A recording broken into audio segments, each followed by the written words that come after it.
Shalom saudara-saudara yang dikasihi oleh Tuhan. Iman kepada Tuhan bukan dilandaskan oleh apa yang kita pikir tentang Tuhan, tetapi oleh apa yang Tuhan nyatakan kepada kita. Nah saudara, itulah iman yang sejati. Oleh karena itu iman timbul dari pendengaran akan firman Allah. Salam jumpa dalam program Tuhan adalah Gembalaku. Di dalam Alkitab, Tuhan menyatakan dirinya. Dan ketika Tuhan menyatakan dirinya melalui Alkitab, maka kita mendapatkan bahwa Tuhan itu mengerti segala kelemahan-kelemahan kita untuk kita beriman kepada Tuhan. Saudara, ada banyak orang yang begitu yakin dengan sesuatu yang belum jelas, bahkan tidak pasti. Tetapi bagaimana dengan orang Kristen dengan imannya kepada Tuhan? Saudara, orang Kristen bisa ragu kepada sesuatu yang pasti yang Tuhan sediakan bagi kita. Saudara, mengapa ada orang-orang yang begitu yakin kepada apa yang belum pasti dan belum jelas? Saudara, keyakinan ini, saudara, terjadi karena memang, saudara, pada umumnya di dunia ini, manusia itu harus bertanggung jawab untuk dirinya sendiri. Dan pada saat yang sama, manusia itu meyakini bahwa manusia itu pada dasarnya dia adalah baik. Sehingga saudara, ketika dia melihat sesuatu yang belum pasti dan dia memiliki tanggung jawab untuk memastikan semuanya itu, maka manusia itu merasa dia yakin.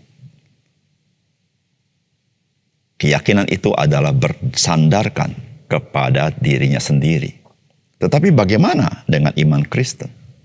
Saudara, iman Kristen menekankan bahwa kita harus menaruh keyakinan kita kepada Tuhan.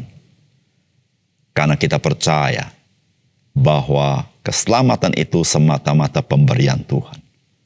Saudara, disitulah saudara-saudara ada banyak orang yang mempertanyakan, apakah dengan begitu mudah saya bisa diselamatkan hanya dengan percaya?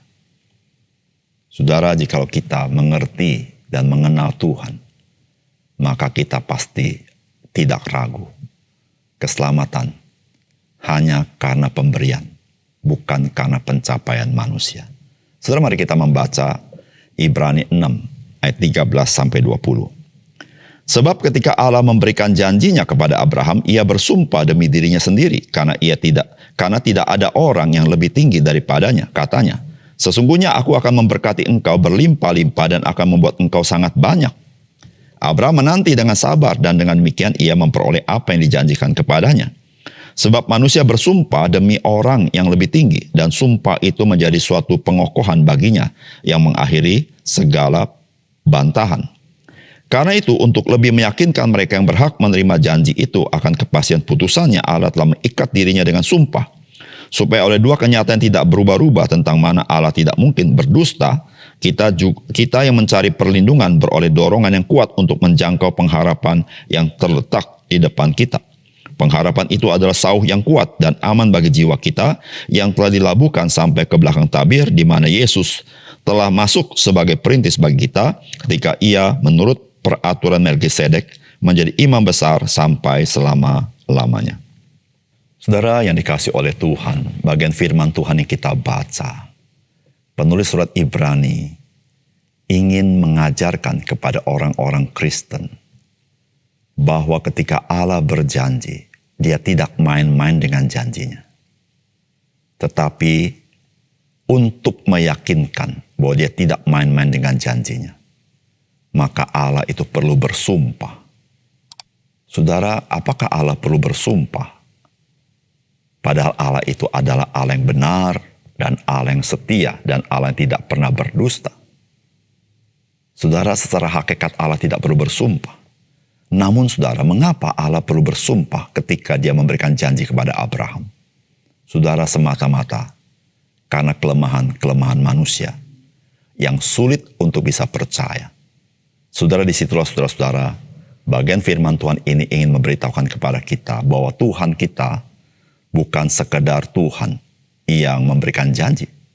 tetapi Tuhan yang mengikatkan dirinya kepada janjinya.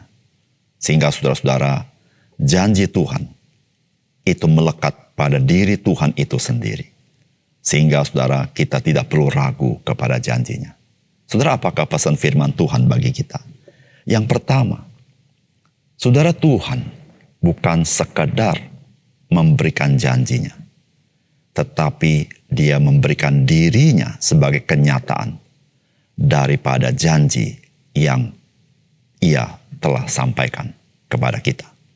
Saudara, firman Tuhan berkata begini, sebab ketika Allah memberikan janjinya kepada Abraham, ia bersumpah demi dirinya sendiri karena tidak ada orang yang lebih tinggi daripadanya, katanya. Sesungguhnya aku akan memberkati engkau berlimpah-limpah dan akan membuat engkau sangat banyak. Abraham menanti dengan sabar dan dengan demikian ia memperoleh apa yang dijanjikan kepadanya. Sebab manusia bersumpah demi orang yang lebih tinggi dan sumpah itu menjadi suatu pengokohan baginya dan mengakhiri segala perbantahan. Karena itu untuk lebih meyakinkan mereka yang berhak menerima janji itu akan kepastian putusannya, Allah mengikat dirinya dengan sumpah. Supaya oleh dua kenyataan tidak berubah-ubah tentang mana Allah tidak mungkin berdusta, kita yang mencari perlindungan beroleh dorongan yang kuat untuk menjangkau pengharapan yang terletak di depan kita. Saudara, ketika Allah menyatakan janji kepada Abraham, maka Allah bersumpah demi dirinya sendiri. Karena saudara, kita tahu ketika seorang bersumpah, maka dia bersumpah demi sesuatu yang lebih tinggi daripadanya. Tetapi bagaimana dengan Allah? Saudara, tidak ada yang lebih tinggi daripada Allah. Maka ketika Allah bersumpah demi dirinya sendiri. Saudara, ketika berbicara bersumpah, maka di situ seseorang mengikatkan dirinya terhadap apa yang dia janjikan. Saudara, Allah berbuat demikian karena kelemahan manusia. Saudara, Allah adalah Allah yang setia. Namun supaya manusia percaya kepada janji Allah, maka Allah mengikatkan dirinya kepada sumpah itu. Saudara, hal ini menjadi nyata bahwa Allah yang berjanji, Allah yang menyerahkan dirinya untuk menyatakan janjinya adalah janji yang pasti. Saudara, itu nyata ketika Yesus Kristus, dia menyerahkan nyawa di atas kayu salib, mati bagi kita. Dan pada hari ketika dia bangkit dari antara mati, dan dia hidup selama-lamanya dan naik ke surga. Saudara, betapa ajaibnya Tuhan kita. Dia bukan sekedar memberikan janji tentang hidup yang kekal, janji akan hidup yang berkelimpahan, tetapi dia sendiri menyerahkan dirinya untuk menggenapi janji itu. Saudara, disitulah saudara, Alkitab ingin memberitahukan kepada kita agar kita tidak percaya kepada janji-janji Tuhan di dalam Alkitab. Oleh karena itu firman Tuhan berkata, di dalam Kristus, maka ya dan amin untuk seluruh janji Allah. Saudara, mengapa demikian? Karena saudara, Kristus, dia telah memberikan dirinya sepenuhnya sebagai bukti bahwa yang berjanji tidak pernah mengingkari janjinya. Saudara, yang kedua, saudara, pengharapan di dalam Kristus itu sangat meyakinkan. Karena pengharapan itu dilandasi oleh diri Yesus Kristus sendiri, di mana dia sudah masuk ke surga sebagai perintis bagi kita. Dan di dalam surga, dia adalah pembela kita, yaitu imam besar agung kita di hadapan Allah Bapa. Saudara, firman Tuhan berkata, pengharapan itu adalah sahu yang kuat dan aman bagi jiwa kita, yang telah dilabuhkan sampai ke belakang tabir, di mana Yesus telah masuk sebagai perintis bagi kita ketika ia menurut peraturan Melkisedek menjadi imam besar sampai selama-lamanya. Saudara, siapakah manusia yang dapat memberikan pengharapan yang sejati akan kehidupan yang kekal itu? Saudara, tidak ada. Karena tidak ada seorang pun, saudara-saudara, yang pernah masuk ke surga dengan dirinya sendiri atau dengan kebenarannya sendiri. Tetapi saudara, berbeda dengan Yesus Kristus. Saudara, Yesus Kristus, dia memberikan janji akan hidup yang kekal. Dia berjanji akan hidup setelah kematian. Dan dia mengkonfirmasi bahwa dia sendiri telah mengalahkan maut itu dengan bangkit dari antara mati. Dan dia sendiri memberitahukan bahwa dia telah masuk ke surga. Dan konfirmasi itu ketika dia memberikan Roh Kudus. Kalau dia tidak sampai kepada Bapa, maka tidak diberikan Roh Kudus. Tetapi kalau dia sampai kepada Bapa, maka dia memberikan Roh Kudus. Saudara, pencurahan Roh Kudus sudah terjadi pada hari Pentakosta 2000 tahun yang lalu. Saudara, Yesus Kristus dia sudah masuk ke surga karena dia berasal dari surga. Sehingga Alkitab berkata dia menjadi perintis bagi kita yang mengikut Kristus. Kita satu kali akan masuk ke surga. Saudara, bukan itu saja, saudara. Kristus di surga, dia menjadi pembela kita. Dia adalah imam besar agung kita di hadapan Allah. Sehingga saudara, di dalam segala kelemahan dan kekurangan kita, ada Kristus yang membela kita karena dia telah melakukan karya penebusan itu. Saudara, tidak ada seorang manusia bisa memberikan pengharapan yang meyakinkan. Karena tidak seorang manusia bisa dengan kebenaran sendiri masuk ke surga.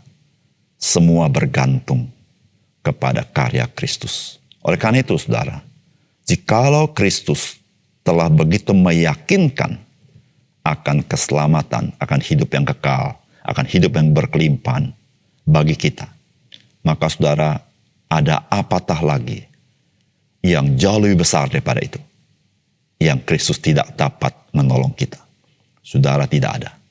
Segala sesuatu Tuhan sudah berikan kepada Yesus Kristus, sehingga saudara, berkat dan kebaikan, seluruhnya pertolongan, hanya ada di dalam penebus kita, yaitu Yesus Kristus. Oleh karena itu, saudara, mari kita bergantung kepadanya dalam kehidupan kita sehari-hari. Mari kita berseru kepadanya dalam kelemahan kita. Mari kita memohon pertolongannya pada saat kita dalam pergumulan kita. Dan kita tahu, ketika kita menghampiri tata kasih karunia-Nya, kita mendapat pertolongan pada waktunya yang tepat yang Tuhan berikan kepada kita. Mari kita berdoa. Bapa surga, terima kasih untuk kebenaran firman-Mu yang menolong kami untuk kami teguh berdiri dalam iman kami kepada Yesus Kristus, karena tidak ada seorang pun yang pernah ke surga dengan kebenarannya sendiri. Hanya di dalam Kristus kami boleh mendapat kepastian itu, karena Engkau adalah sauh yang kuat yang telah berlabuh sampai ke belakang tabir, yaitu sampai ke surga. Sehingga Engkau menjadi pembela kami, ya Tuhan. Terima kasih Tuhan. Dalam nama Tuhan Yesus kami berdoa. Amin.